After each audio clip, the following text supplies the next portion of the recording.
नमः संस्कृताय अभिवादे अहमे एसपी शुक्ला अत्र भवतां भवतीनां मम YouTube channel SP Shukla educate channel स्वागतम वंदनम चा करिष्ये। अस्य वार्तालाप विषयः प्रत्याहार संज्ञा। जैसा कि दोस्तों आपको पता है, आपकी जो संस्कृत व्याकरण की क्लास चल रही है, आपकी आगामी परीक्षा सुपर टेट और यूपी टेट दोनों के लिए कंबाइंड, उसमें आज हम आपसे बात करने वाले हैं प्रत्याहार पर।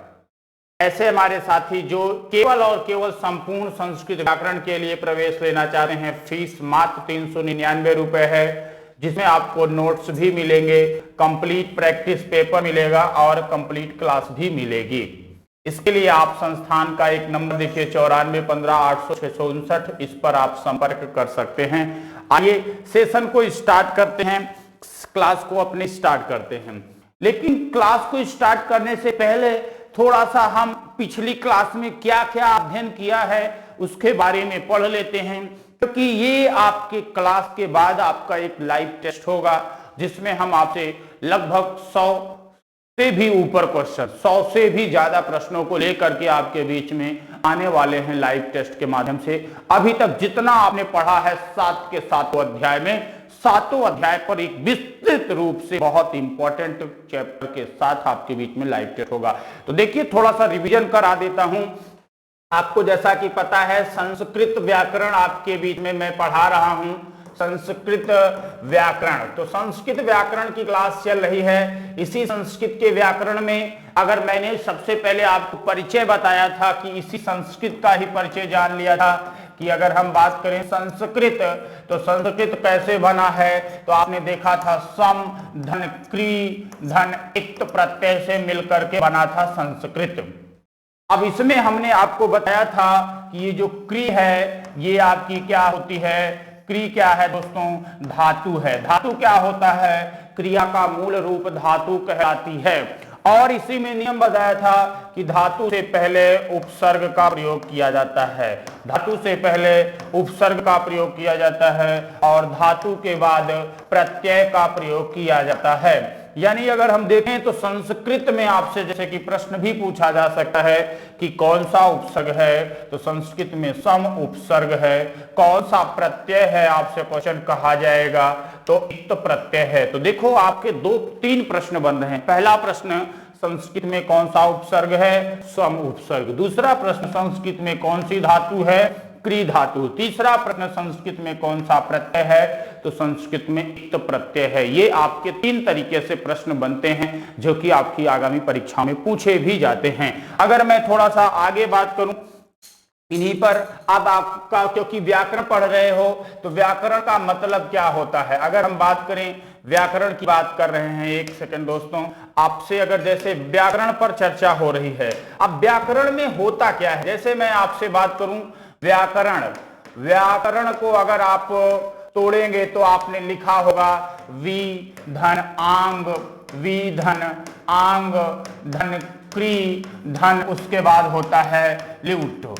अब एक चीज मेरे साथियों आप जरा बताइए, अगर मैं इस पर भी चर्चा किया था तो इसमें भी आप देख ही रहे हैं, ये क्रिया आपका क्या है? धातु है। क्रिया आपकी क्या है? धातु है। और धातु से पहले उपसर्ग का प्रयोग किया जाता है, यानी इसमें 2 उपसर्ग आ रहे हैं, एक तो उपसर्ग वी आ रहा है, दूसरा उपसर्ग आंग आ रहा है। और धातु के बाद प्रत्यय का प्रयोग किया जाता है, यानी इसमें ल्यूट प्रत्यय आ रहा है। तो देखो कितने तरीके से चीजें निकल के आ रही, वी धन आंग धन क्री धन ल्यूट। यानी देखो, एक तो आपसे पहला प्रश्न कि कौन सा उपसर्ग है? वी और आंग, 2 उपसर्ग है, और धातु क्या है? क्री, और प्रत्यय आपसे पूछा जाए तो ल्यूट। वैसे जब हिंदी भाषा पढ़ते हैं तो व्याकरण को आपने पढ़ा होगा वी धन आ धन करण, वी धन आ धन करण से हम डिनोट करते हैं। अब यहां पर भी आपने देखा है, यहां भी आपने समझा है कि वी का मतलब क्या होता है? आ का मतलब क्या होता है? विशेष भाषा, भली प्रकार से समझना, यानी किसी भी भाषा का जब शुद्ध रूप से लिखना, पढ़ना व बोलना जिसके माध्यम से सीखते हैं वही व्याकरण कहलाती है। व्याकरण में देखिए दो उपसर्ग है, एक वी और दूसरा आ। विधन आधन करण यानी वी धन आ, और ये क्या हो जाएगा आपका उपसर्ग हो गया। ये हमने तो व्याकरण की क्लास में यानी ये व्याकरण में सीखा था। ये पिछली क्लास की बात मैं कर रहा हूं, थोड़ा सा रिवीजन कर रहा हूं। आप सभी साथियों से जो है अपेक्षा करता हूं कि जो भी चैनल पर नए होंगे चैनल को सब्सक्राइब और बेल आइकन को प्रेस कर लिए होंगे, और ऐसे साथी जो नए होंगे तो चैनल को सब्सक्राइब और बेल आइकन को प्रेस कर लें, और वीडियो पसंद आए तो वीडियो को लाइक शेयर करने में कोई कंजूसी ना करें। आइए इसी के परिप्रेक्ष्य में हमने फिर आगे बात किया था आपसे वर्ण विचार पर। इसी में हमने आपसे बात किया, अगर मैं थोड़ा सा रिवीजन करा दूं तो इसी घड़ी में हमने आपसे बात किया था त्रिमुनि के बारे में। किसके बारे में? त्रिमुनि। त्रिमुनि का मतलब होता है तीन मुनि। मुनि होता कौन है? मनन करने वाला, चिंतन करने वाला। अब मनन चिंतन करता कौन है? देखिए कलर थोड़ा सा मैं चेंज कर देता हूं, कुछ बच्चों का कहना है कि कुछ कम दिख रहा है। एक सेकंड मेरे साथियों, मैं कलर चेंज कर देता हूं, आपको अच्छे से दिखे। आइए ब्लैक पर देखिए, अच्छे से दिखेगा। देखिए त्रिमुनि, त्रिमुनि के अंतर्गत हमने बताया था तीन मुनि। तीन मुनियों में नाम आता है किसका किसका? एक तो आता है महर्षि पाणिनि महोदय का, महर्षि पाणिनि, महर्षि पाणिनि जी का नाम आता है। और दूसरा नाम आता है कात्यायन मुनि का, कात्यायन मुनि का। और तीसरा नाम आता है महर्षि पतंजलि का, महर्षि पतंजलि, महर्षि पतंजलि। एक चीज बताना चाहूंगा, बहुत अच्छे से ये चीजें बताया हूं, केवल और केवल मेरा यहाँ पर ध्येय आपको है कि जब मैं आप प्रत्याहार पढ़ाने चल रहा हूं, प्रत्याहार पढ़ाने से पहले बेसिक सी चीजें जो आप जानते हैं एक बार रिवीजन कर ले, इसी बहाने आपका तैयार भी हो जाएगा। बाकी मैं अपने मूल तथ्य पे आऊंगा। देखिए महर्षि पाणिनि ने एक ग्रंथ की रचना किया था जिसका नाम है अष्टाध्यायी। कौन सा ग्रंथ था दोस्तों? अष्टाध्यायी ग्रंथ की रचना किसने किया था? महर्षि पाणिनि ने। और इसी अष्टाध्यायी ग्रंथ पर ही एक वार्तिक ग्रंथ लिखा, किसने? कात्यायन ने, जिसके कारण ये वार्तिककार भी कहलाते हैं। तो आपसे प्रश्न पूछा जाता है कि किसको वार्तिककार कहा जाता है? किसको वार्तिककार? वार्तिककार देखिए कभी कभी आप पूछते हो, आप चले जाते हो वृत्तिकार में, वृत्तिकार की बात जब आती है तो भट्टोजी दीक्षित की नाम आती है। यहां पर आप नोट कर लीजिए। देखिए वृत्तिकार अगर आपसे पूछा जाता, जैसे पूछा जाता वृत्तिकार, तो वृत्ति ग्रंथ किसने लिखा था? भट्टोजी दीक्षित ने, भट्टोजी दीक्षित। तो आप कंफ्यूज में मत आइएगा कि हाँ आप जो है पूछा कुछ जाए और आप समझ जाए कुछ। तो वृत्तिकार के रूप में भट्टोजी दीक्षित को जाना जाता है, लेकिन वार्तिकार के रूप में पूछे तो कात्यायन जी को। क्यों? क्योंकि इन्होंने वृत्तिकी ग्रंथ यानी वार्तिक ग्रंथ लिखा था। कौन सा ग्रंथ लिखा था दोस्तों? वार्तिक ग्रंथ की रचना करने के कारण ये क्या कहलाए? एक सेकेंड, यहां से थोड़ा अंदर जाओ भैया, अंदर जाओ, मैं बाहर लिख लेता हूं, ये जगह कम है, इधर लिख देता हूं भैया, गुस्सा आ जा रहे हैं। कौन सा ग्रंथ लिखे थे भैया? वार्तिक ग्रंथ। वार्तिक ग्रंथ की रचना करने के कारण इनको वार्तिककार कहा जाता है। और किसको? कात्यायन मुनि जी को। फिर महर्षि पतंजलि जी ने इसी अष्टाध्यायी ग्रंथ पर, अष्टाध्यायी पर एक विस्तृत भाष्य लिखा। बहुत बड़ा भाष्य लिखने के कारण इनको महाभाष्य कहा जाता है। इनकी रचना को महाभाष्य, यानी इनकी रचना क्या है? महाभाष्य। आपसे पूछा जाता है, कई बार पूछा हुआ प्रश्न है, महाभाष्य ग्रंथ की रचना किसने किया है? तो ये हमारे महर्षि पतंजलि महोदय ने महाभाष्य ग्रंथ की रचना किया है। यहां तक किसी को किसी प्रकार देखो, इस पे भी थोड़ी सी चर्चा कर लो। अष्टाध्यायी का मतलब क्या होता है? आप नाम से ही देखिए, देख रहे हैं अष्टाध्यायी। अगर इसको आप तोड़ोगे तो अष्टाध्यायी का मतलब अष्ट प्लस अध्याय, यानी कितने अध्याय हो गए? 8 अध्याय। अष्टाध्यायी का मतलब हो गया 8 अध्याय। 8 अध्याय, प्रत्येक अध्याय में 4-4 पाद, 8 चौको कितने हो गए? 8 चौको 32, यानी 32 पाद हो गए। 32 पाद। और इसमें जो सूत्र हैं, सूत्रों की संख्या कितनी है? 3978। 3978 सूत्र है, यानी लगभग जो है देखा जाए सूत्र कितने हो गए? 4000। लगभग कितने सूत्र हो गए? 4000 हो गए। तो ये भी आपसे पूछा जाएगा तो आप बता लेंगे। आइए आगे बढ़ जाते हैं, अगले पॉइंट पर बात करते हैं। देखिए इसी में आपको फिर इसके बाद वृत्तिकार के बाद हमने बता ही दिया, बहुत सारे कवियों के बारे में भी पूछा जाता है, रचनाकारों के बारे में, इसके बारे में मैंने ऑलरेडी बताया रखा है, पढ़ लीजिए, क्योंकि अगला जो चैप्टर में लेकर के आने वाला हूं उसमें आपसे 100 से अधिक प्रश्नों पर लाइव टेस्ट में मुखातिब करने के लिए आ रहा हूं। तो देखिए एक चीज और समझिए, फिर हमने बात किया था इसी में वर्ण विचार स्टार्ट कर दिया था हमने। वर्ण विचार, वर्ण विचार का मतलब होता है वर्णों पर विचार किया। वर्ण दो प्रकार के होते हैं। पहले तो हमने यही समझा था कि वर्ण अथवा अक्षर क्या होते हैं, ना क्षरत इति अक्षर, यानी जिसका क्षरण ना हो सके, यानी वह अखंडनीय रूप जिसके और छोटे खंड ना किए जा सके, उन्हीं को वर्ण अथवा अक्षर कहते हैं। दोनों में अंतर भी मैंने आपको बताया हुआ था। फिर इसी में मैंने आपसे चर्चा किया था स्वर पर और व्यंजनों पर, स्वर और व्यंजन। अब देखिए अगर मैं बात करूं स्वर और व्यंजन को, तो स्वरों को अच प्रत्याहार के अंतर्गत रखा जाता है, व्यंजनों को हमने बताया था हल प्रत्याहार के अंतर्गत रखा जाता है। स्वर और प्रत्यय में आपने देखा था स्वर को अच, व्यंजन को हल। स्वर का मतलब होता है जो स्वतंत्र होती हैं, जो स्वतंत्र होती, किसी पर आश्रित ना होती, और व्यंजन का मतलब होता है अनवभौती, यानी जिस पर जो स्वतंत्र नहीं होती हैं। अगर इसमें संख्या पूछा जा रहा है तो संस्कृत में स्वरों की संख्या 9 होती है, व्यंजनों की संख्या 33 होती है। ये अच प्रत्याहार के अंतर्गत आते हैं। अगर हमने अच प्रत्याहार को भी डिवीजन दिया था, अगर आपने देखा होगा तो ऐसे मैंने बांटा था आ ई उ री ली ए के बाद ओ, ए ओ ऐ और औ। बहुत ध्यान से समझिए, ये सब चीजें मैंने पढ़ाया हुआ है, लेकिन थोड़ा सा रिवीजन हो जाएगा, आपको ही फायदा मिलेगा, इसलिए मैं थोड़ा सा आपको बूस्ट कर रहा हूं। तो देखिए आ ई उ और री ली, ये आपके 5 मूल स्वर थे। ये 5 आपके क्या थे? मूल स्वर थे। यानी संस्कृत में आपसे पूछा जाता है मूल स्वरों की संख्या कितनी होती है? 5, जबकि हिंदी वाले मेरे भैया कितने होती है? 4 ही होते हैं, आ ई उ और री। संस्कृत में एक बढ़ जाता है री। अब देखो इसके बाद आपको देखा था ए ओ ऐ और जो है ये आपके क्या हैं? संयुक्त स्वर हैं। ये आपके क्या होते हैं? संयुक्त स्वर हैं। ये आपके क्या है दोस्तों? ए ओ ऐ और ये आपका संयुक्त स्वर होता है। इस पर मैंने चर्चा किया था। और इसी में एक प्रश्न आपसे जो पूछा जाता है, वर्ण विचार का ही एक प्रश्न जो पूछ लिया जाता है, अगर मैं आपको बता दूं, जैसे आपने देखा कि इनके जब भेद बटेंगे तो भेद जो है स्वरों के 3 भेद, ह्रस्व स्वर, दीर्घ स्वर, प्लुत स्वर होता है। ठीक है, उसके बारे में आप जानते हो, मैं उस पर ना जाकर के थोड़ा सा केवल इन्हीं पर चर्चा कर लूं। जो आपके स्वर होते हैं, देखिए स्वर जो होते हैं जिनको अच के नाम से, अच प्रत्याहार में आप रखते हो, कौन कौन से होते हैं? आ ई उ री ली, और उसके बाद होता है आपका ए ओ और ऐ, और उसके बाद औ। अब इन पर अगर मैं आपसे चर्चा करूं, बातें करूं, तो आपने देखा था आ ई उ और री। देखिएगा आ ई उ और री, इनके भेद आपसे पूछे जाते हैं कि इनके कितने भेद होते हैं। ली ए ओ ऐ औ, इनके भेद आपसे पूछे जाते हैं कि इनके कितने भेद होते हैं। एक बार आपकी परीक्षा में यह प्रश्न पूछा हुआ था कि बताइए आप लोग बताते चलिए, मैं अगर भेद की बात करूं कि कितने भेद होते हैं, बताए कौन बताएगा? आ ई उ और री के कितने भेद होते हैं? तो इनके 18 भेद होते हैं। कितने होते हैं दोस्तों?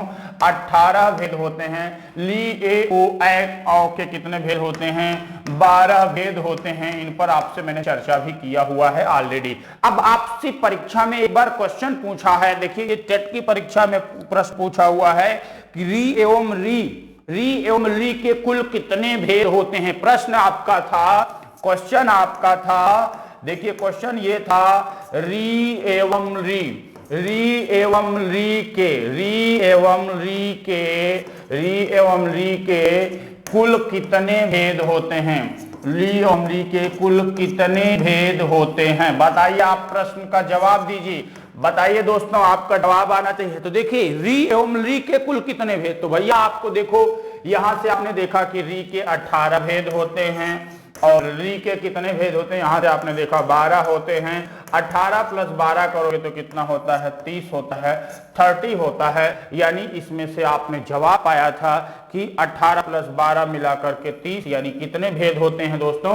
30 भेद होते हैं। तो यह क्वेश्चन आपसे स्वरूप पर यानी अच प्रत्याहार के अंतर्गत ये प्रश्न पूछा गया था, इस पर भी हमने चर्चा किया था। अगले पॉइंट पर अगर हम अपने आप को बढ़ाए लेके चले, देखिए जल्दी से आप लोग बताते हुए चला करिए, आप लोग भी देने का जवाब देने का प्रयास किया करिए मित्रों। आइए जैसे आपसे अब इसके बाद बात कर लेते हैं व्यंजनों पर रिवीजन करा रहा हूं, मैं पढ़ा नहीं रहा हूं, ये मैंने सब बहुत अच्छे से बहुत विधिवत पढ़ाया हुआ है पीछे की क्लास में।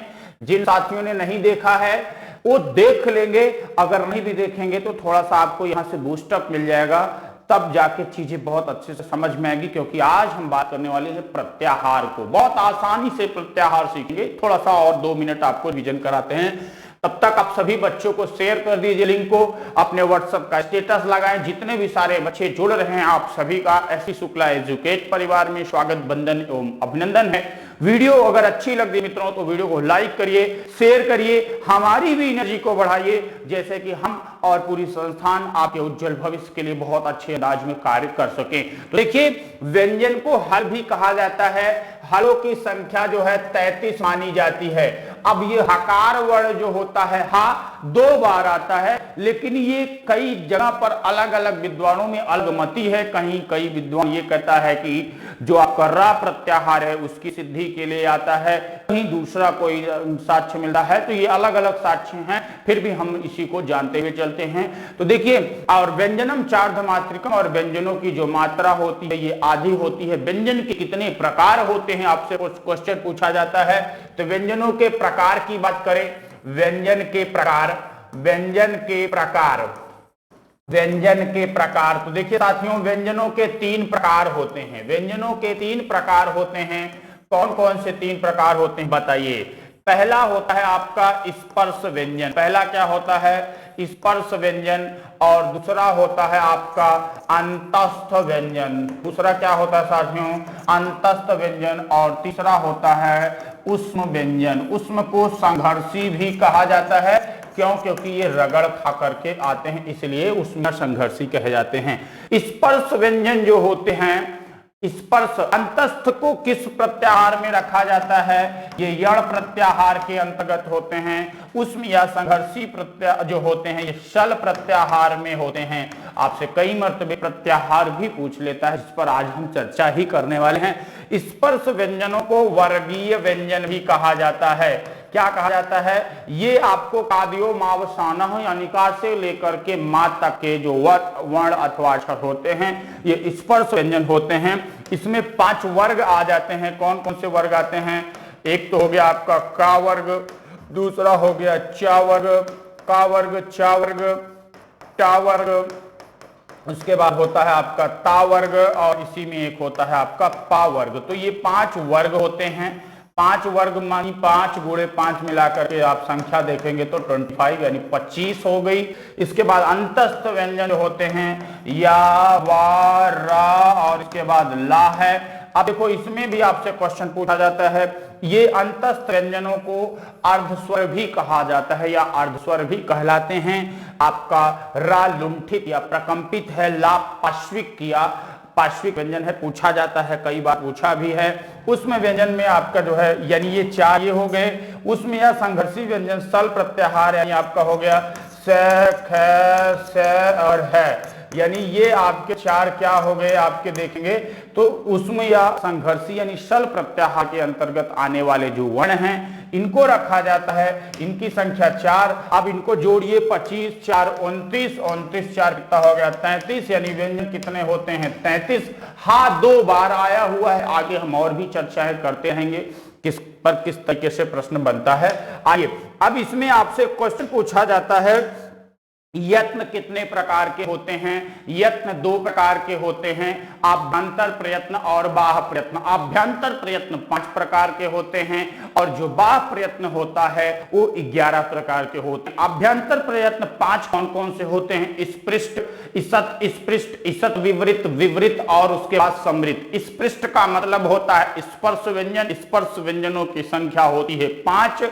कौन कौन से? कादयो मावसाना, यानी का वर्ग, चा वर्ग, टा वर्ग, ता वर्ग और पा वर्ग। उसके बाद ईसद विवृत के बाद, ईसद ये स्पृष्ट था, इसके बाद आता है ईसद विवृत, यानी जो थोड़ा सा खुला होता है। ईसद स्पृष्ट, ईसद स्पृष्ट, पहले ईसद स्पृष्ट, ईसद स्पृष्ट में या वा रा ला यानी यण प्रत्याहार आता है। फिर उसके बाद आता है ईसद विवृत, आपका जो है उसमें व्यंजन जो होते हैं से, खे, से, है आता है। फिर आता है आपका उसमें विवृत, विवृत में आपको पता है समस्त स्वर जो होते हैं विवृत होते हैं। और उसके बाद इसी में आपका आता है समृत, का मतलब है केवल और केवल समृत में आपका एक वर्ण आता है आ। देखो हिंदी और संस्कृत में मामूली सा अंतर है, उसमें मैं आऊंगा, अभी आपको ये आभ्यंतर प्रयत्न और बाह्य प्रयत्न दिखाता हूं। लेकिन उससे पहले एक प्रश्न आपका पूछा जाता है कि उदित क्या होते हैं, पूछ लिया जाता है उदित क्या होते हैं। तो आपको बताना चाहूंगा कु, चू, टू, तू, पू, एते उदितः, एते उदितः, ये क्या कहलाते हैं? ये उदित कहलाते हैं, यही उदित कहलाते हैं। यहां कु कहने का मतलब होता है, कु का मीन्स होता है का वर्ग, कु का मीन्स क्या होता है? का वर्ग। चू का मतलब होता है भैया चा वर्ग, चू का मतलब क्या हो गया? चा वर्ग। और इसके बाद टू का मतलब होता है टे वर्ग, टू का मतलब क्या हो गया दोस्तों? टे वर्ग। और इसके बाद है आपका तू, तू का मतलब होता है टे वर्ग, टे वर्ग। और इसी के बाद होता है पू, पू का मतलब होता है पा वर्ग। और किसमें कौन सा अक्षर आता है इसके बारे में तो आपको पता ही है। आइए हम थोड़ा सा आपको दिखा देते हैं जो है। इसके बाद जो है आपको आभ्यंतर प्रयत्न और बाह्य प्रयत्न, फिर उसके बाद हम आपको अगली क्लास में इसी का स्टार्ट कर देंगे। तो देखिए वर्ण का उच्चारण स्थान भी बताएंगे, पहले हम आभ्यंतर एवं बाह्य प्रयत्न जान लेते हैं। देखिए ये है आभ्यंतर प्रयत्न और बाह्य प्रयत्न, वर्णों का उच्चारण स्थान आपको अब सिखा दूंगा 2 मिनट में। देखो आभ्यंतर प्रयत्न कौन कौन से होते हैं? 5 होते हैं। स्पृष्ट, स्पृष्ट में हमने बताया कादयो मावसाना, कादयो, कादयो माव सानह, यानी ये आपका हो गया स्पृष्ट। ईसत स्पृष्ट में आपका अंतस्थ वर्ण आता है। कौन सा वर्ण आता है? अंतस्थ वर्ण, यानी यण प्रत्याहार के अंतर्गत आने वाले या, व, र, ल। और ईसत विवृत, ईसत विवृत की अगर बात करेंगे तो आपका उष्म वर्ण आता है, उष्म या संघर्षी वर्ण आता है, जो कि सल प्रत्याहार में होता है, सल प्रत्याहार में होता है। फिर आपकी बात आती है विवृत की, और उसके बाद आती है समृत। विवृत में आपका क्या होता है बताइए? आप सभी दोस्तों का जवाब आना चाहिए। स्पृष्ट तो हो गया, विवृत क्या होता है आप लोगों का भी जवाब आना चाहिए। बताइए कौन बताएगा? जल्दी से आप लोग बताइए। विवृत में आपको हमने बता ही दिया है, फिर भी छोटा आ आप में कंफ्यूजन क्रिएट करता है। देखिए अगर कुछ टॉपिक पढ़ रहा है हम उस पर आएंगे, ठीक है? तो बताइएगा। इस विवृत का मतलब तो आपको पता ही है, समस्त स्वर जो होते हैं यानी अच प्रत्याहार वाले जो भी वर्ण होते हैं ये आपके इस विवृत होते हैं। समृत में आपका केवल और केवल छोटा आ जो है समृत भी चला जाता है, इसमें भी आ जाता है। फिर बाह्य प्रयत्न जो होते हैं ये आपके 11 होते हैं। विवार, खरह विवारह, खरह विवारह समर स्वातनी, विवार, स्वार, संघोष, नाद, घोष, नाद, घोष, अघोष, स्वरित, अल्प प्राण, महाप्राण, उदात्त और अनुदात्त। इन पर बहुत अच्छे से मैंने आपसे चर्चा किया हुआ है, बहुत विधिवत चर्चा किया हुआ है, जिसके बारे में आपको बहुत अच्छे से पता ही है। बहुत ज्यादा उस पर मुझे बताने की आवश्यकता नहीं। थोड़ा सा उच्चारण स्थान क्यों आया हुआ है उस पर भी चर्चा कर देते हैं। देखिए उच्चारण स्थान, देखिए उच्चारण स्थान मुख्यतः 8 माने जाते हैं, क्योंकि इनका कहीं बहुत विशेष रूप से जो है उल्लेख नहीं मिलता है, लेकिन आधुनिक युग में पढ़ने के लिए इनका हम प्रयोग करते हैं। तो उच्चारण स्थान में आपको मैंने बताया हुआ है, आपने देखा भी है कि जैसे ये आपका मुखाकृति है, मुखाकृति में आपने देखा होगा कि जब ये हमारा तालु है और ये हमारी जीवा है, ये हमारी तालु और जीवा है, तो जब कोई भी आवाज हम बोलने का प्रयास करते हैं तो सबसे पहले वो कंठ से होती हुई ये आपकी हकार होती है, यानी सबसे पहले कहां पर आती है? कंठ में आती है। पहला स्थान कहां पर आता है? कंठ में। तो आपको उच्चारण स्थान में आपको पता होगा कि सबसे पहले आवाज कहां पर आती है? कंठ में। कंठ के बाद आवाज ऊपर जाके टकराती है, ये वाला पार्ट जो होता है, ये वाला पार्ट जो होता है आपका दूसरा स्थान होता है, जिसको हम तालु बोलते हैं। क्या बोलते हैं? तालु बोलते हैं। यानी दूसरा स्थान आपका कंठ के बाद क्या हो गया? तालु हो गया। अच्छा ठीक है, तालु के बाद अगर हम आगे आवाज को भेजें अगर हम एक दांत बना के भी दिखा सके तो आवाज को अगर आप आगे बढ़ेंगे तो हमारे मसूड़ों से लड़ती है, यानी ये जो आपके मसूड़े होंगे यहाँ, ये यहाँ जो मसूड़े होंगे, ये आपका जिह्वा है मान लीजिए, तो ये मसूड़ों से टकराएगा। मसूड़ों को जो है मूर्धा कहा जाता है, यानी तीसरा स्थान भैया कहाँ टकराएगा, मूर्धा। तो यही क्या कहलाती है, मूर्धा, यानी तीसरा स्थान जो होता है मूर्धा कहलाती है। क्या कहलाती है, मूर्धा।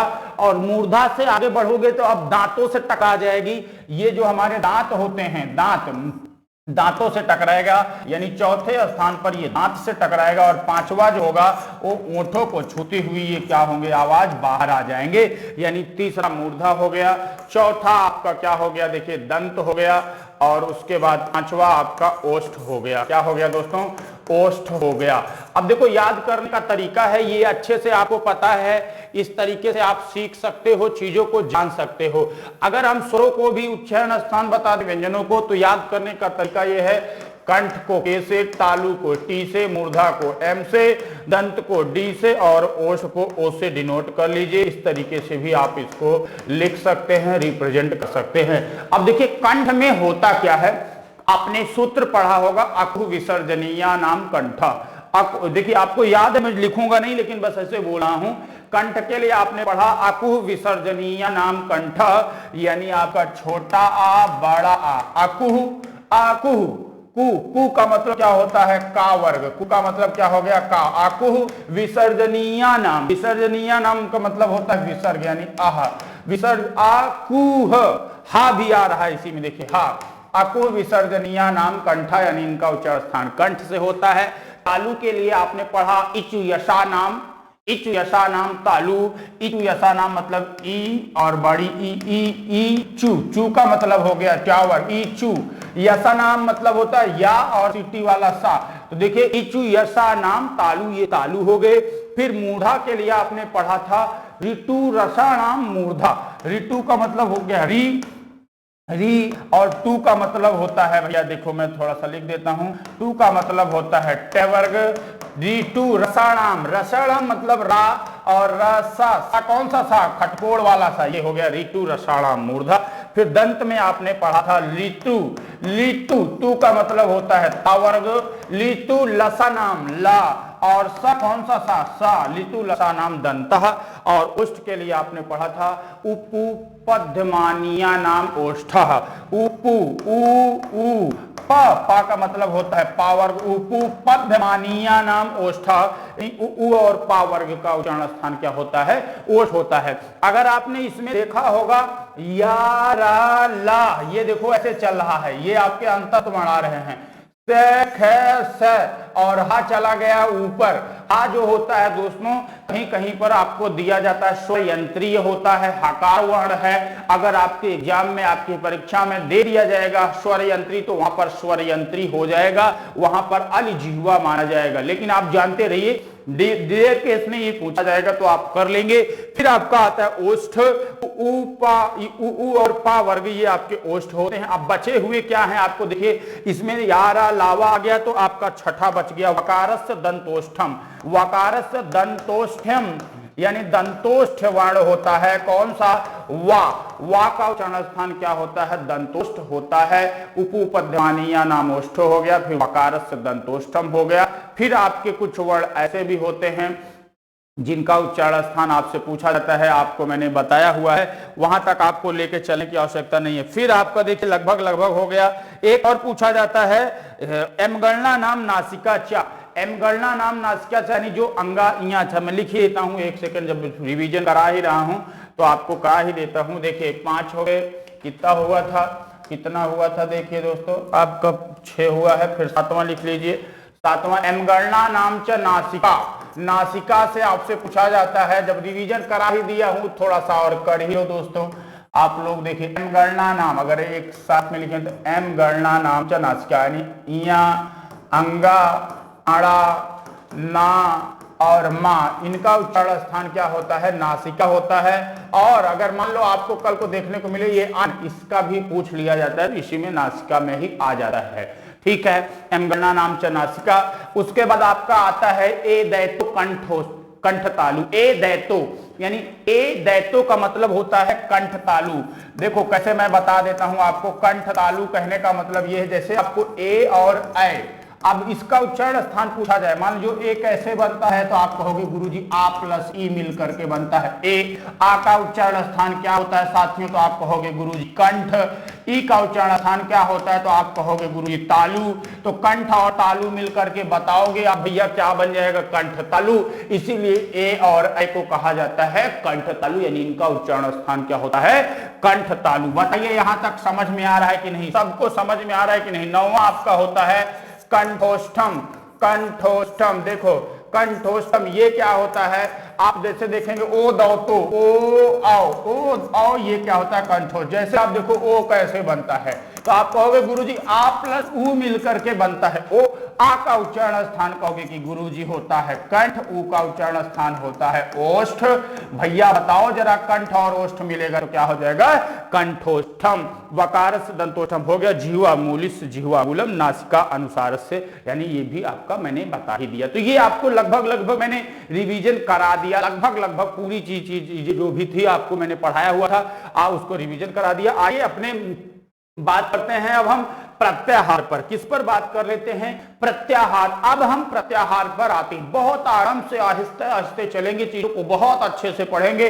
केवल इसलिए नहीं पढ़ेंगे कि कोष्ठक पूरा करेंगे, कोष्ठक पूरा करने के लिए नहीं, इसलिए पढ़ेंगे कि संस्कृत व्याकरण में आपको 30 में 30 लाना है। 30 में 30 आए या ना आए, लेकिन आपको एक अच्छा शिक्षक जरूर बना देना है। कहीं भी रहिएगा, किसी भी हालात में रहिएगा, ये तो याद करिएगा कि हाँ किसी से मैंने संस्कृत व्याकरण पढ़ी है, कि संस्कृत को एकदम हलवा बना दिया है। बिल्कुल जितने भी साथी जुड़ रहे हैं आप सभी का मोस्ट वेलकम है। सभी से रिक्वेस्ट है वीडियो को लाइक और शेयर करते चले। किसी प्रकार देखिए चैटिंग करते रहते हैं बीच बीच में, बच्चों के नाम लेने मात्र से जो है आपको पता है कि बाद में जब बच्चा देखता है तो बच्चा बोर होता है कि यार टीचर कितना किसी का नाम लेता है, इसीलिए मैं नाम लेने से बच रहा हूं। हाँ कल आपका जब लाइव टेस्ट होगा उसमें नाम लेंगे, कौन बच्चा कितना जवाब दे रहा है सभी का नाम लेंगे। नाम लेने से मत गुस्साना मेरे साथियों, काम करना और काम को करने देना और अच्छे से अच्छे कार्य की अपने अपेक्षा करना और चीजों को हम बहुत बेस्ट करेंगे।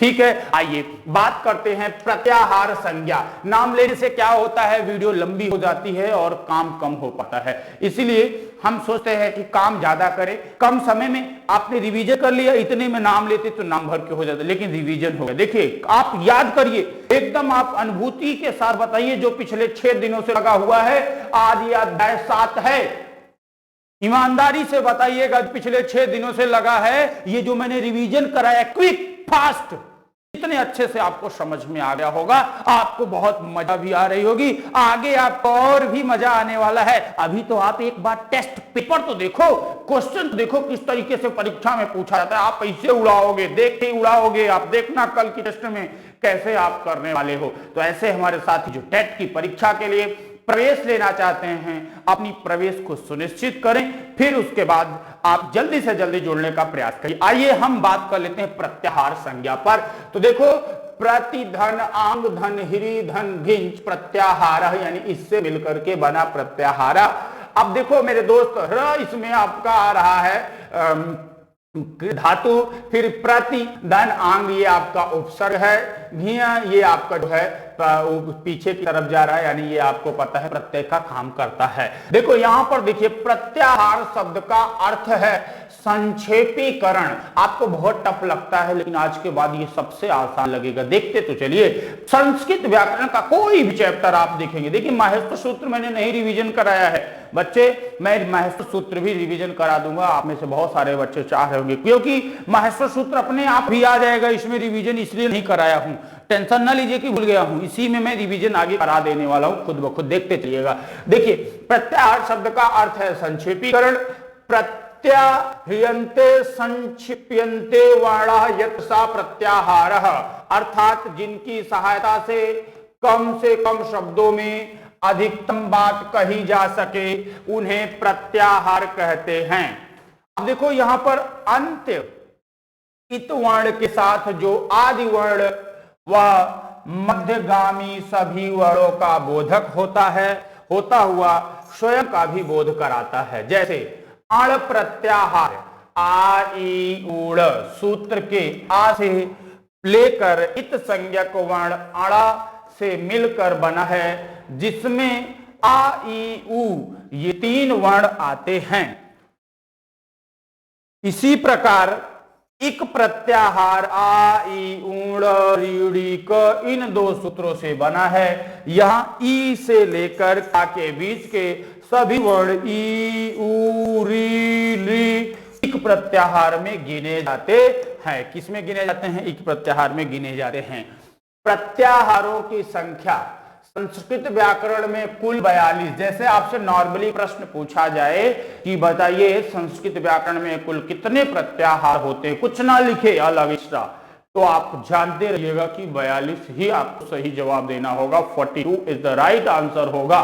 तो देखो 42 प्रत्याहार हैं। कुछ विद्वान ये आप देख लो रेफरा और एम प्रत्याहार भी मानते हैं, अतः इनके अनुसार प्रत्याहार 43 अथवा 44 हो जाते हैं। 43 अथवा 44 हो जाते हैं। अब देखो आगे आइए अगले पॉइंट पर। ये प्रत्याहार हैं। इन प्रत्याहारों पर मैं बहुत विधिवत चर्चा करूंगा। इन प्रत्याहारों पर मैं चर्चा करूंगा, लेकिन उससे पहले मैं आपको थोड़ा सा बेसिक नॉलेज दे देना चाहूंगा। एक चीज देखो आप, आ ई उड़ इसके अड़ा से एक प्रत्याहार बना, री ली को इसके का से 3 प्रत्याहार बना, ए ओंग इसके अंगा से 1 प्रत्याहार बना, ए और च इसके चा से 4 प्रत्याहार बना, हय वरट इसके टा से 1 प्रत्याहार बना, और लड़ के इसके अड़ा से 3 प्रत्याहार बना। अब देखो मेन क्या है आपको मैं ठीक बताने चल रहा हूं, देखिएगा समझिएगा। इसको सीखने का जो सबसे आसान तरीका है, आपको ये पकड़ना पड़ेगा कि इसके अंत्यवर्ण से कितने प्रत्याहार बनेंगे। क्या सीखना है? इसके अंत्यवर्ण से कितने प्रत्याहार बनेंगे। बस इतनी सी बात आप सीख जाओगे, चीजें ऑटोमेटिक आपको बेहद आसान लगेंगी। जैसे मैं आपको दिखाना चाहूंगा, देखिए 1 सेकेंड, पीछे आओ भाई, पीछे नहीं आ रहा है, आता हूं मैं लेके। देखिए जैसे मैं आपको बता देता हूं दोस्तों कैसे आपको करना है। माहेश्वर सूत्र ही आपका पूरा है, कुछ अलग से नहीं है, इसमें कुछ और पढ़ना है और कुछ करना है। माहेश्वर सूत्र मेरे साथ आपको लिखना पड़ेगा, लिखिए। जैसे मैं कहूं पहला माहेश्वर सूत्र क्या होता है? आ ई उड़। अब चलो मैं एक एक पे बात करता हूं। प्रत्याहार है क्या? जैसे आ ई उड़ इतना ज्यादा कहने से अच्छा था कि इसको हम कहते अण प्रत्याहार। कौन सा प्रत्याहार कहते? अण प्रत्याहार। देखो इसे केवल 1 प्रत्याहार बना, अण प्रत्याहार बना। आपको पता है कि अब इसमें पूछा जाए कि अण प्रत्याहार में कुल कितने वर्ण हैं, अण प्रत्याहार में कुल कितने वर्ण हैं, तो आप कहोगे देखो गुरुजी 3 होते हैं। कौन कौन से? आ ई और उ। आ ई और उ लिया जाएगा क्योंकि अणा जो है इसकी काउंटिंग नहीं होती, इसकी संख्या नहीं ली जाती है, केवल ये लिख लिया जाता है। तो देखो आ ई उण अण प्रत्याहार हो गया, आ ई उ हो गया, यहां तक किसी को दिक्कत नहीं होनी चाहिए। अब देखो जैसे दूसरे फॉर्मूले पे चलो, आ ई उण उसके बाद होता है आपका री ली क।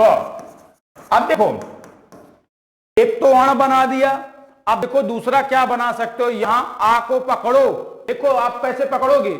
इस आ को पकड़ो, इस का के साथ जोड़ो तो कितना बन गया? देखो आक, एक प्रत्याहार क्या बन गया? आक। अब देखो आ को हटाओ, इस ई को पकड़ो, इस का के साथ जोड़ो तो क्या बन गया आपका? इक। आक इक। अब देखो ये आपका उक नहीं होगा, आक इक, उसके बाद उक भी ले सकते हैं। चलिए बताते हुए चलिए, आक इक, बिल्कुल आक हो गया, इक हो गया, और उसके बाद आपका उक हो गया। ठीक है, ले लीजिए उ, ले लीजिए यहां से इसको ले लीजिए, क्या हो जाएगा? उक हो जाएगा। अब देखो दोस्तों आक इक उक ले लिया। अब आप ये मत कहना रिक और रिक, इससे नहीं शुरुआत होगा। क्यों? क्योंकि नियम है इसका, मैं अभी आगे आपको चल के बताता भी हूं। तो देखो अब जैसे मैं कहूं इसमें अक के अंतर्गत बताओ, अक के अंतर्गत आपसे पूछा जाए कि कौन कौन से वर्ण हैं, बताइए अक के अंतर्गत कौन कौन से वर्ण हैं, कितने वर्ण हैं, आपसे क्वेश्चन पूछा जाता है, यही तो प्रश्न पूछा जाएगा। आयुण में अण प्रत्याहार में कुल कितने वर्ण हैं आपसे पूछेगा तो आप कहोगे कि गुरुजी 3 वर्ण हैं। देखो एक प्रश्न तो ये वर्ण पूछा जाएगा, कौन कौन सी संख्या है ये पूछा जाएगा, ठीक है, कितने प्रत्याहार बनेंगे ये पूछा जाएगा। तो देखो आ ई ऊण में अड़ा से एक प्रत्याहार केवल बना, अक री लीक इसके का से 3 प्रत्याहार बने। पहला प्रश्न तो कितने प्रत्याहार बनेंगे, 3 प्रत्याहार। रिक प्रत्याहार से आपसे पूछा जाएगा री लीक का से कुल कितने प्रत्याहार बनेंगे, तो 3 प्रत्याहार बनेंगे, अक इक और उक। अब आपसे क्वेश्चन पूछा जा सकता है कि अक में कुल कितने वर्ण हैं, तो अक में आप देखोगे यही बीच वाला देखो आ ई उ, आड़ा को काट देंगे, आपको पता है अंतिम वर्ण काट दिया जाएगा, आड़ा काट दीजिए, फिर आप लेंगे क्या री ली और का को काट देंगे। अब जना इनकी काउंटिंग करिए, आप देखेंगे तो आप 1 2 3 4 5 यानी कितने वर्ण हुए, 5 वर्ण हुए। समझ में आया कि नहीं साथियों, यानी आपका अक प्रत्याहार में 5 वर्ण हैं, अकः सर्वेण दीर्घा। आप आगे पढ़ोगे संधि विच्छेद कराएंगे, संधि कराएंगे तो वहां आप पढ़ोगे अकः सर्वेण दीर्घा, यानी अपने अपने समान स्वरों से मिल करके ये बड़ी दीर्घ का उच्चारण करता है, यानी बड़ा स्वर बना देता है। इनके बारे में भी पढ़ेंगे। फिर आपका देखो इक प्रत्याहार, इक में देखो अब आप आ से लिए थे, अब आ से नहीं लोगे, अब आप ई से स्टार्टिंग करोगे। ई लिखो, पहला वर्ण लिया जाएगा ई, उसके बाद ऊ, आपको पता है कि अड़ा नहीं लिया जाएगा, फिर आपका है री, फिर है आपका ली, का नहीं लिया जाएगा। यानी इसमें कुल कितने वर्ण हो गए साथियों, 4 हो गए। यानी आपका अक के बाद अगर आपसे क्वेश्चन पूछा जाए इक प्रत्याहार के अंतर्गत, किसके अंतर्गत, इक प्रत्याहार में, तो ई उ री और आपका ली, यानी ये 4 वर्ण हैं। इको गुण वृद्धो, यानी ये गुण वृद्धि के लिए काम आएगा, आगे चल के हम सिखाएंगे। फिर आप देखो उक प्रत्याहार है, उक प्रत्याहार की अगर बात करेंगे तो उक प्रत्याहार में आप क्या देखेंगे, आप देखो अब ये आ और ई नहीं ऊ से लिया जाएगा। अब काउंटिंग आप कहां से करोगे दोस्तों, ऊ से करोगे, तो ऊ से करो आप काउंटिंग, तो ऊ लिखोगे, ऊ आड़ा हटा दोगे, ऊ री ली, ऊ री और ली, ये आपके 3 वर्णों से मिलकर के बना उक प्रत्याहार।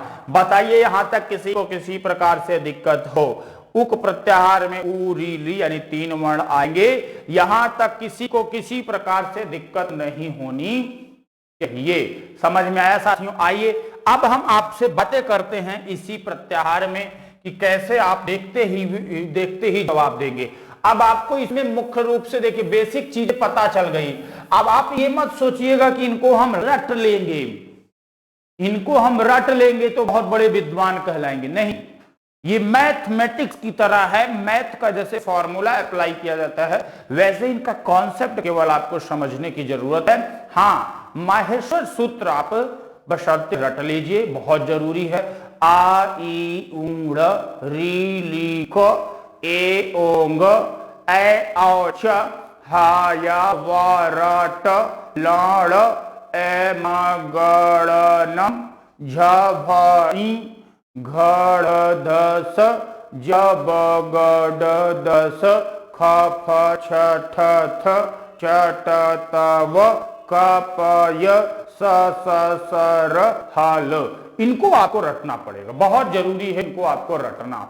इनको आपको रट लीजिए, तभी जाके आप 42 प्रत्याहार आराम से बनाते चले जाओगे, एक दूसरे वर्ड को जोड़ते चले जाओगे, आपका प्रत्याहार बनता चला जाएगा। अभी मैं आपको यहाँ पर दिखाऊंगा भी, सिखाऊंगा भी। पहले इनको हम देख लेते हैं, इन 42 प्रत्याहार के बारे में पहले समझ लेते हैं, फिर हम आपको वहां पर लेके चलते हैं। देखिए आ ई ऊण, इसके अड़ा से एक प्रत्याहार बना, कौन सा प्रत्याहार बना, अण प्रत्याहार। फिर री लिख, इसके का से 3 प्रत्याहार बनेंगे। एक आपने देखा आ और का को जोड़ा तो अक, ई और का को जोड़ा तो इक, ऊ और का को जोड़ा तो उक, यानी क्या बन गया, उक। पकड़ते चलिए, मैं बताने वाला हूं। देखिए कुछ चीजें होती है, जैसे पढ़ाई में क्या चीजें कभी भूलती नहीं, आपने कभी याद किया, सोचा है? अभी जब आप प्रैक्टिकल करोगे कि गुरुजी ये कैसे आ रहा है, 2-3 स्टेप मैं बता सकता हूं एक बार ही आपको कि हाँ ये ऐसे कर लो, आ जाएगा।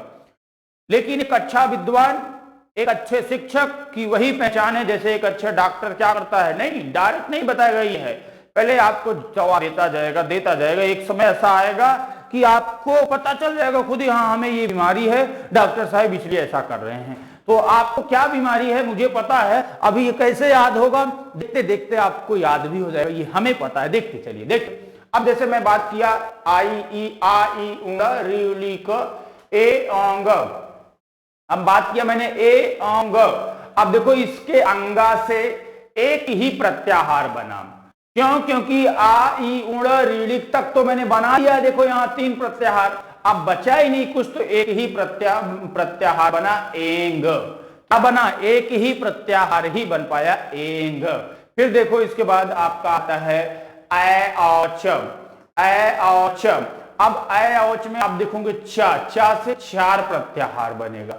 अब देखो आपको यही पकड़ने कहां से पकड़ा जाता है, बीच वाले को छोड़ो, आपको 4 प्रत्याहार बनाना है तो ऊपर से आप पकड़ो इसको, आ से पकड़े तो हुआ अच, ई से पकड़े बना इच, ए से पकड़े। अब देखो ये नहीं कि इनको आप पकड़ चुके हो, जिनको आप पकड़ चुके हो उनको छोड़ दो, यही तो ट्रिक है। यही समझना होता है कि किसको पकड़े किसको छोड़े। जिसको एक बार पकड़ लिया, जिससे एक बार प्रारंभ कर दिया, उसको छोड़ो, उसको हटाओ, उसको भगाओ। अब देखो आ ई पकड़ लिया, अब देखो ऊ आ, ये बीच वाले को हटाओ, इसको पकड़ो, ए और चा पकड़ो एच, ओ और चा पकड़ो ओच। तो देखिए एच और एच, चलिए इसी पे बना दिए, ए और नीचे क्या है एच, ए और एच, ये बन गया आपका ए औच से 4 प्रत्याहार अच इच एच और एच। अच्छा एक चीज और भी बताना चाहूंगा, घबराइएगा नहीं। आपको मान लीजिए नहीं भी समझ पाते हैं कि किसके मिलने से कितने प्रत्यय बनेंगे, प्रत्याहार बनेंगे, नहीं भी समझ पा रहे हो, कोई दिक्कत नहीं। लास्ट में क्या बताऊंगा ना कि आप एकदम मार दोगे बाजी। नहीं भी आता है, नहीं समझ आ रहा है, कोई बात नहीं, लेकिन समझ लो, पहले समझने का प्रयास करो। आ जाए तो अच्छी बात है, नहीं समझ में आएगा तो उसका भी सोल्यूशन है हमारे पास, सभी दिखाने वाला हूं लास्ट में। देखिए हाय वरट में देखो हाय वरट, इसके टा से एक प्रत्याहार बना आपका अट, ऊपर से पकड़ लिया बना अट प्रत्याहार। लण, लण, इसके आड़ा से 3 प्रत्याहार बना आड़, इण और यण, अड़ इण और आके नीचे बना दिया यण प्रत्याहार। फिर बात करते हैं एम गणनम, इसके मां से 3 प्रत्याहार बना अम, एम डम। और आप जो देखते हो ये प्रत्याहार बढ़ जाता है ना, वो यही एम प्रत्याहार अभी और बना दोगे एम प्रत्याहार, तो वही जो 42 की जगह 43 हो जाता है, अपवाद स्वरूप वही हो जाता है जो एम बना देते हैं। अभी आगे हम दिखाएंगे उनको। देखिए एम गणनम के बाद आता है एम अंगणनम, एम अंगणनम, अंगा तो कहा ना जाता, इसीलिए इस तरीके से पढ़ते हैं, आप जानते रहिए एम गणनम। फिर झ ई का मतलब इया, झभई झभई। अब देखो इसके इया से एक प्रत्याहार बना और ऊपर का या पकड़ के बना दिया इय प्रत्याहार बन गया। अब इसके बाद देखिए इसमें कितने वर्ण हैं ये आप देख सकते हो, अभी दिखाऊंगा। घ ढ ध स, घ ढ ध स। अब देखो इसके खा यानी इसके साथ से 2 प्रत्याहार बना, कौन कौन सा, भास और झस, भास और झस। झस प्रत्याहार आपकी एग्जाम में कई बार पूछा हुआ है, भस और झस प्रत्याहार। फिर देखिए जब गड दस, जब गड दस, इसके साथ से 6 प्रत्याहार बना अस, ऊपर से पकड़िए अस, फिर नीचे पकड़िए हस, वस, जस, झस, और उसके बाद आता है आपका 1 सेकेंड, चलिए क्या हो गया ये, 1 सेकेंड फ्रेंड्स, थोड़ा सा रिमोट दब गया गलती से और इसका काम हो गया, थोड़ा सा आप लोग रुके रहिए। देखिए यानी आपने समझ लिया होगा, कुल मिला के आपने समझ लिया कि जब प्रत्याहार बनाते हैं, जब प्रत्याहार बनाते हैं उस प्रत्याहार को बनाते समय आपको आदि अंत्यन संहिता इत संज्ञक वर्ण को क्या किया जाता है, केवल लिखा जाता है, लेकिन उनकी संख्या को जोड़ा नहीं जाता, उनकी संख्या को जोड़ते नहीं है। यहां तक किसी को किसी प्रकार से दिक्कत नहीं होनी चाहिए। मेरे ख्याल से आप सभी भाइयों को, आप सभी दोस्तों को ये बातें समझ में आ गई होंगी कि प्रत्याहार कैसे बनाते हैं।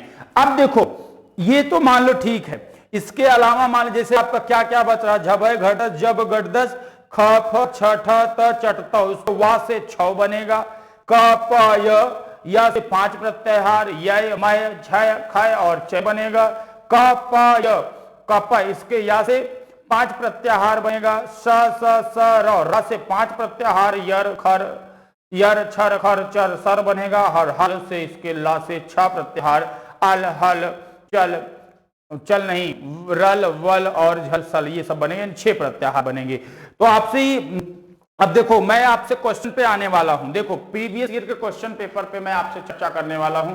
ये बंद हो गया इसीलिए अब ऐसे थोड़ा सा टाइम ले रहा है। चलिए मैं इस शॉर्टकट का अपनाता हूं, शॉर्टकट ले लेता हूं, जब तक खुलेगा तब तक हम अपने काम को बढ़ाते रहते हैं।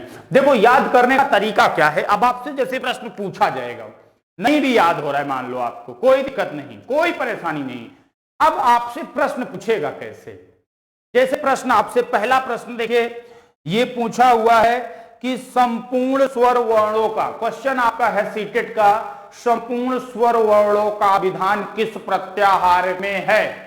तो देखो पहला प्रश्न आपका है, पहला प्रश्न संपूर्ण स्वर वर्णों का विधान। देखो संपूर्ण स्वर वर्णों का विधान, संपूर्ण स्वर वर्णों का विधान, विधान किस प्रत्याहार में है। तो आपसे यह प्रश्न पूछा गया है, बताइए संपूर्ण स्वर वर्णों का विधान किस प्रत्याहार में है। पहला प्रश्न आप लोग जवाब देते हुए चलिए, मैं लिखता हूं। दूसरा प्रश्न पूछा है, दूसरा प्रश्न आपका है, क्या है यह क्वेश्चन, ये यूपी टेट की परीक्षा में पूछा हुआ प्रश्न है, यूपी टेट में पूछा हुआ है, संपूर्ण वर्णमाला का विधान किस प्रत्याहार में है। किसकी बात कर रहा है, संपूर्ण वर्णमाला, संपूर्ण वर्णमाला का विधान, वर्णमाला का विधान, संपूर्ण वर्णमाला का विधान किस प्रत्याहार में है। और यही क्वेश्चन दूसरी तरीके से पूछा है कि ये जो संपूर्ण वर्णमाला है, संपूर्ण वर्णमाला में कुल कितने वर्ण हैं, ये भी प्रश्न पूछा हुआ है, प्रत्याहार पूछा हुआ है। फिर उसके बाद पूछा हुआ है गुण संज्ञक वर्ण, तीसरा प्रश्न पूछा है गुण संज्ञक वर्ण। चलिए आप लोग जवाब दीजिए, गुण संज्ञक वर्ण प्रत्याहार किसमें किया गया है। तो मैं बता देता हूं, चलिए आप लोग संख्या बताइएगा। एंग प्रत्याहार जो होता है, एंग प्रत्याहार में 2 वर्ण हैं, ए और ओ, ये गुण संज्ञक वर्ण हैं। कौन से हैं, गुण संज्ञक वर्ण। और चौथा प्रश्न जो है वो है आपका वृद्धि संज्ञक वर्ण। कौन सा है दोस्तों, वृद्धि संज्ञक वर्ण, वृद्धि संज्ञक वर्ण, वृद्धि संज्ञक वर्ण किसमें है। तो वृद्धि संज्ञक वर्ण जो है ये किस प्रत्याहार में आएगा। तो आप कहोगे एच नहीं, एच हो जाएगा। क्या हो जाएगा, एच प्रत्याहार के अंतर्गत आ जाएगा। फिर आपका 5वां प्रश्न आता है संपूर्ण व्यंजन वर्ण। क्वेश्चन है संपूर्ण व्यंजन वर्ण का विधान किसमें किया गया है। संपूर्ण व्यंजन वर्ण, संपूर्ण व्यंजन वर्ण का विधान किस प्रत्याहार के अंतर्गत है। ये आपका हो गया 5वां प्रश्न। और उसके बाद आपका आता है छठा प्रश्न, कह रहा है अंतस्थ वर्णों का विधान किस प्रत्याहार में है। किसका बात करा दोस्तों, अंतस्थ वर्ण का विधान, अंतस्थ वर्ण का विधान किस प्रत्याहार में है। 7वां प्रश्न आपका आता है अंतस्थ के बाद में, देखिए जो प्रश्न पूछे हुए प्रश्न में उन पर चर्चा कर रहा हूं। वर्गों के चतुर्थ वर्ण, वर्गों के चतुर्थ वर्ण, वर्गों के चतुर्थ वर्ण का विधान, वर्गों के चतुर्थ वर्ण का विधान। अब इसी में आपसे 7वां 8वां हो सकता है वर्गों के पंचम वर्ण तो पूछा नहीं गया है, वैसे पंचम वर्ण का विधान, पंचम वर्ण का विधान। और उसके बाद आपका हो गया, वैसे पंचम वर्ण क्वेश्चन ये आपका पेपर में पूछा नहीं है, बाकी एम प्रत्याहार आएगा, अभी मैं उसको दिखा दूंगा। वर्गों का तृतीय, वर्गों के तृतीय वर्ण का विधान किसमें पूछा गया है? वर्गों के द्वितीय वर्ण का विधान किस प्रत्याहार में किया गया है? और इसी में आपका 10वां क्वेश्चन आ जाएगा, वर्गों के प्रथम वर्ण का विधान किस प्रत्याहार में किया गया है? और इसी में आपका आ जाएगा उष्म वर्णों का विधान किस प्रत्याहार में। देखिए इतने पे आप निकाल लीजिए, इतने से आपको बहुत अच्छे से चीजें क्लियर हो जाएंगी। आइए दिखाता हूं मैं आपको। जैसे संपूर्ण स्वर वर्णों का विधान किस प्रत्याहार में किया गया है साथियों, बताइए। आपसे क्वेश्चन पूछा जाए संपूर्ण स्वर वर्णों का विधान किस में किया गया है, तो देखिए संपूर्ण स्वर वर्ण मतलब अच प्रत्याहार, आपको पता ही है, आपको याद ही है अच प्रत्याहार। अच प्रत्याहार में कौन कौन सी संख्या है? आ ई उ री ली ए ओ ऐ औ। देखो फिर से लिख देता हूं आपको, देखिए फिर मिटा दूंगा। आ ई उ री ली ए ओ और ऐ औ, ये आपके जो है अच प्रत्याहार के अंतर्गत आते हैं। अब आप बच्चे ये सोच रहे हो कि गुरुजी ये तो हमें याद था पहले से ही, कैसे आपने मान लिया कि अच प्रत्याहार आएंगे? तो देखो मैं इसके लिए आपको भी बताना चाहूंगा, ये भी आपको सिखा दूंगा। जैसे देखिए कैसे आप करोगे अच प्रत्याहार, कैसे बनाओगे। जैसे आपको माहेश्वर सूत्र पहले याद होना चाहिए। चलिए मेरे साथ अच्छा माहेश्वर सूत्र लगे हाथ, आप लिखिए, अपनी कॉपी में भी आप लिखिए, काम चोरी मत करिए, मैं आपकी कॉपी चेक करूंगा। चलिए पहला हो गया आपका आ ई उ री ली आ ई ऊड़। चलिए अच्छा बनाता हूं पहले, आ ई ऊड़ आ ई ऊड़। उसके बाद दूसरा हो गया आपका री ली क। तीसरा हो गया आपका आयुण ऋणिक ए औंग। फिर हो गया आपका ऐ औ च। चलिए पहले इसी पे बात कर लेते हैं, क्योंकि हम अच प्रत्याहार की बात कर रहे हैं साथियों। किसकी बात कर रहे हैं? अच प्रत्याहार। आपको मैंने अभी बताया कि अच प्रत्याहार में आप देखोगे प्रत्याहार बनता क्या है? आ लिया और ये चा लिया, तो इनको मिला करके बना आपका कौन सा प्रत्याहार? अच प्रत्याहार बना। अब देखो अच प्रत्याहार जो बना, इसमें जो वर्ण लिए जाएंगे कितने होते हैं? 9 वर्ण हैं। कितने वर्ण हैं साथियों?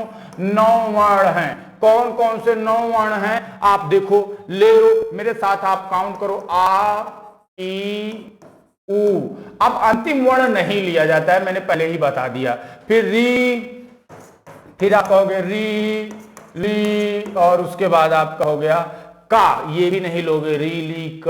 फिर होता है आपका ए ओ, अंगा को काट दोगे।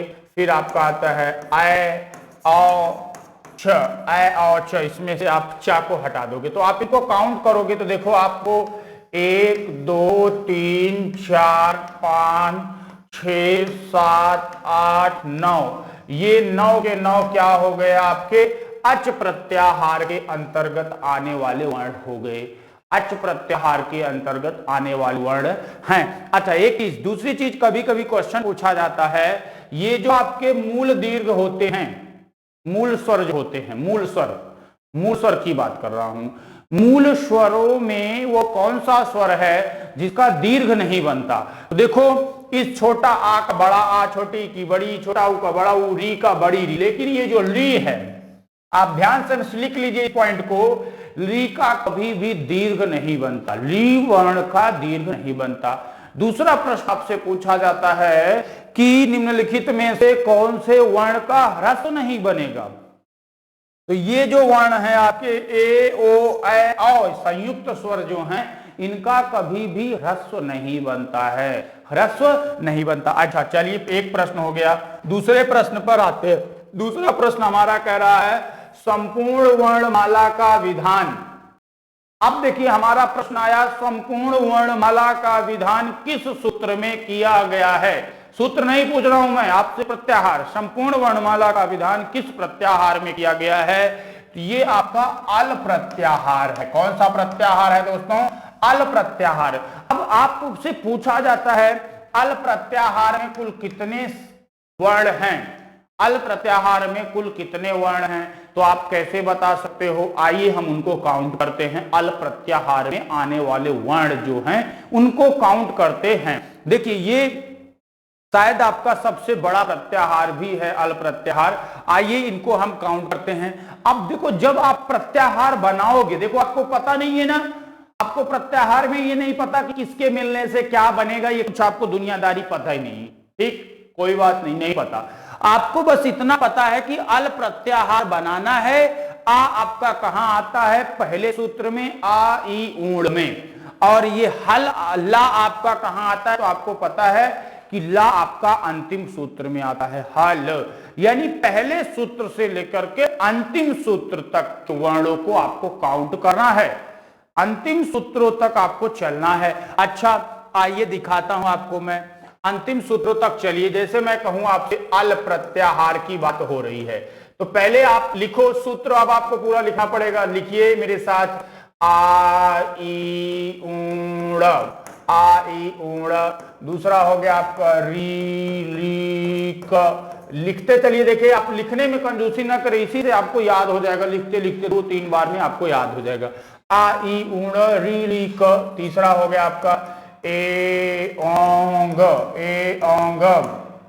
और उसके बाद चौथा हो गया आपका ए औच, ए औच। देखिए लिखने का तरीका यही है कि वर्णों को आप अलग अलग करके लिखो, याद करने में भी मजेदार होगा और ये भूलेगा भी, प्रत्याहार बनाने में भी सहायता रहेगा, माहेश्वर सूत्र में भी आपको फायदा करेगा, इसलिए आप इसको अलग अलग करके लिखो। ए औच, फिर उसके बाद हो गया चौथा आपको लिखना है ए औच के बाद देखिए ए औंग, ए औच। फिर आपका होता है, क्या होता है? देखिए आ ई ऊण ऋणिक एओंग एओंच हैवरट, हा या वरट, हैवरट। फिर उसके बाद हो गया आपका पांचवा सूत्र हो गया लड़, लड़। देखिए आयुण ऋणिक एओंग एओंच एओच हैवरट लड़। फिर हो गया आपका एम गणनम। एम गणनम का मतलब क्या होता है? आप देखिए एम गणनम। अब देखो इसको एक तरीका और भी है लिखने का, जैसे आप देख रहे हैं एम गणनम, तो 2 तरीके से ये बनाया जाता है। देखिए सूत्र को कैसे बनाया जाता है, एम गणनम, तो एम गणनम। अब इसमें मां भी आ जाता है, इसलिए कंफ्यूजन में करता है। मां इसलिए आता है, एक बार किसी ने पूछा था कि गुरुजी मां भी आ रहा है और मां भी आ रहा है, तो लेकिन जो अंतिम वर्ण आ रहा है वो तो हट जाएगा, इसलिए उसको तो लिया नहीं जाएगा, इसीलिए आपका एम गणनम लिखा जाएगा। कैसे? देखो एम गणनम। अब देखो इसमें आपको यही देखना है, ये मां जो है अंतिम वर्ण एम गणनम, तो देखिए ये अंतिम वर्ण मां है, ये भी मां है, यही कंफ्यूजन क्रिएट करता है। लेकिन क्योंकि आदि वर्ण है, अंतिम वर्ण तो लिखा नहीं जाएगा, अंतिम वर्ण को हटा दिया जाएगा, इसीलिए ये लिखा जाता है। ठीक है, एम गणनम।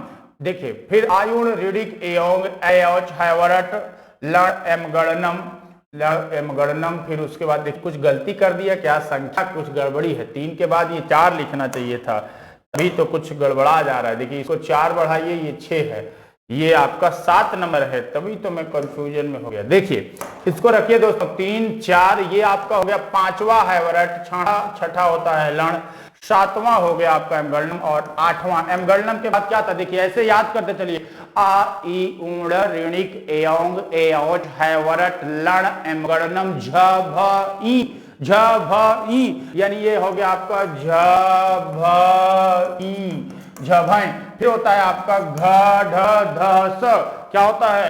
घ ढ ध स, घ ढ ध स। फिर होता है आपका 10वां होता है ज ब ग ड द स, जब गढ़ 10। फिर होता है उसके बाद ख फ छ। देखो ये भूल जाता है ना, इसको याद करने का तरीका मैं बता रहा हूं, देखो भूलेगा ही नहीं, भूलेगा ही नहीं। देखो मैं इसको थोड़ा सा ऊपर करके आपको बताता हूं। देखो आपको आज के बाद ये बड़ा सूत्र जो है खप छटत चटतो, ये आपको भूल जाता है सूत्र, लेकिन भूलेगा नहीं। कैसे याद करोगे? देखो देखो आप ऐसे याद करो, खा फा छ ठ थ। अब देखो आपको पता है कि खा फा छ ठ थ ये कौन से वर्ण है? द्वितीय वर्ण। सारे द्वितीय वर्ण को एक साथ रख दिया, खा फा छा ठा था। फिर उसके बाद चटताव, चटताव, ये इस तरीके से आप लिख दोगे तो खप छटत चटताव। उसके बाद हो गया आपका कापाय, कपय, कपय। उसके बाद 13 नंबर हो गया आपका सा सा सा र, सा सा सा र। फिर उसके बाद होता है 14 नंबर सूत्र आ जाता है हाल। तो ये आपके हल हो गया। अब आपको पता है ये पूरा का महत्व सूत्र है। अब इसको याद करने का तरीका आपको एक बार दो बार लिखना पड़ेगा तभी याद होगा। आयुण ऋणिक एयोंग एयों छवरट लन एमगणनम झभय घरदस जब घरदस खप चट चटताव कपय सरसर हल। फिर से देखो, आयुण ऋणिक एयों एयों छवरट लन एमगणनम झभय घरदस जब घरदस खप चट चटताव कपय सरसर हल। ये आपका याद करने का तरीका है। अल प्रत्याहार बना, अल प्रत्याहार को आ और ला प्रथम और अंतिम वर्ण लिए। अभी आप काउंटिंग करते तो इनको जोड़ेंगे, जो प्रत्याहार बन रहा है तो 42 बनेगा। इसीलिए जो संपूर्ण वर्णमाला में वर्णों की संख्या है संस्कृत में वो 42 ही होती है। आइए दिखाता हूं आपको। अब आपको पता है कि अल प्रत्याहार में मैं वर्ण लिखूं अलग अलग से, इससे बढ़िया है कि मैं काट के दिखा दूं। देखो, इसका आड़ा काटोगे, इसका का काटो, इसका अंगा, इसका चा, इसका टा, इसका आड़ा, इसका मा, इसका इया, इसका खा, इसका सा, इसका वा, इसका या और इसका रा और इसका ला। अब जरा इसको काउंट करो। आइए इसको काउंट करके देखते हैं। काउंट करो आप तो देखो 1 2 3 4 5 6 7 8 9 10 11 12 13 14 15 16 17 18 19 20 21 22 23 24 25 26 27 28 29 30 31 32 33 34 35 36 37 38 39 40 41 42 और ये आपका हा मिला करके 43। देखो, हा को मैंने बताया कि हा 2 बार आता है, हा 2 बार आता है, लेकिन इसकी काउंटिंग जब आपसे पूछा जाएगा, मान लीजिए कौन सा प्रत्याहार बना? अल प्रत्याहार बना। आपसे क्वेश्चन पूछा जाए कि अल प्रत्याहार में कुल कितने वर्ण हैं, तो अल प्रत्याहार में कुल 42 वर्ण माने जाते हैं। कितने माने जाते हैं? 42। क्यों? क्योंकि हा 2 बार आया है।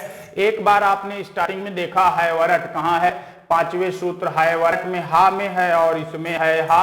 और 2 ये इसलिए आता है कि ये सूत्र की सिद्धि के लिए जब हम आप देखेंगे यहां पर, देखो ये आप फॉर्मूला बनाओगे जब आप रा प्रत्याहार बनाओगे। रा प्रत्याहार बनाने के लिए एक आपका अलग से जुड़ जाता है।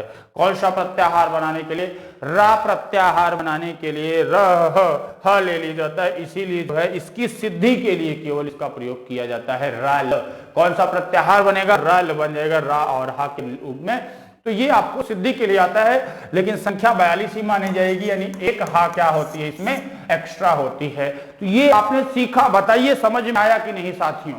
आज की क्लास कैसी लगी बताइए दोस्तों? मजा आई कि नहीं? पूरा का पूरा संपूर्ण संस्कृत व्याकरण इसी तरीके से हम बहुत अच्छे अंदाज में, अच्छे तरीके से आपके बीच में उतारते चलेंगे। तब तक जवाब दे दीजिए एक प्रश्न का और फिर आज की क्लास को बंद करेंगे। देखिए, गुण संज्ञक वर्ण एंग प्रत्याहार होता है। एंग, अब एंग देखो मैं थोड़ा सा इसी से दिखा देता हूं। एंग आप देखो यहां पर एंग कहां है, आप ढूंढो, ए जोड़ो और अंगा जोड़ो। कहां है आप उसको देखेंगे। अंगा तो आपको पता है कि ये है आपका अंगा, यहां पर है, अंगा आपका यहां है। एंग आप ढूंढोगे तो एंग प्रत्याहार बनाओ आप लोग तो क्या हो जाएगा? ए और ओ हो जाएगा, ए और ओ हो जाएगा यहां से। अच्छा, यहां से आप जाने की जरूरत नहीं है, यहीं से आपका बन जाएगा एंग प्रत्याहार, तो यहीं से बन जाएगा ए और ओ एंग प्रत्याहार।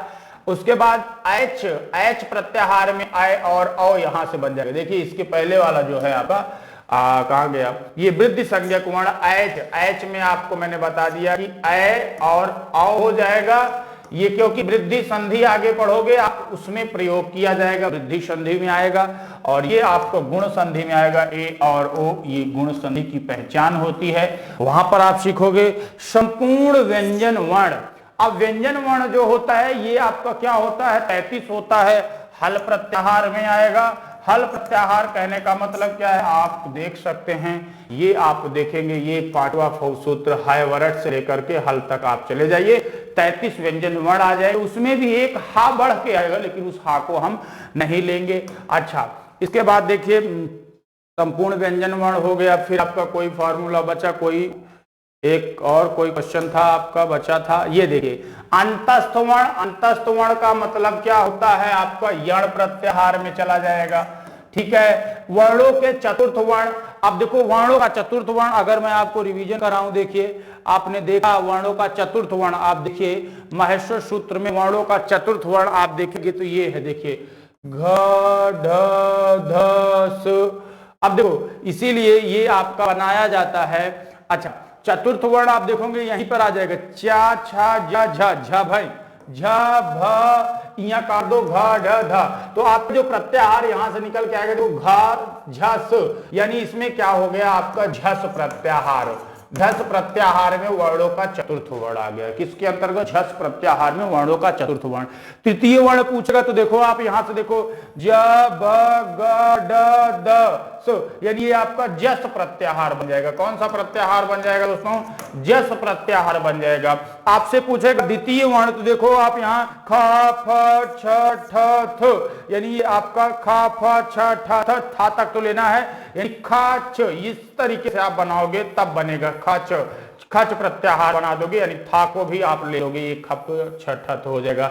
फिर आपके पूछेगा प्रथम वर्ण, देखो चा टा ता व क प य, यानी यहां से आप लोग चय प्रत्याहार, चय प्रत्याहार के अंतर्गत आपका क्या होगा कि ये कौन सा वर्ण है, प्रथम वर्ण है। और उसके बाद आपसे पूछेगा उसमें असंघर्षी से, और इसमें रा नहीं है तो ये लिया जाएगा स ख सा, हा भी लिया जाएगा, यानी सल प्रत्याहार बन जाएगा। तो आशा करता हूं मेरे साथियों आज की क्लास आपको बहुत अच्छी लगी होगी। वीडियो अच्छी लगी तो वीडियो को लाइक करिए, शेयर करिए, चैनल पर पहली बार विजिट कर रहे हैं तो चैनल को सब्सक्राइब और बेल आइकन को प्रेस करना बिल्कुल भी ना भूले।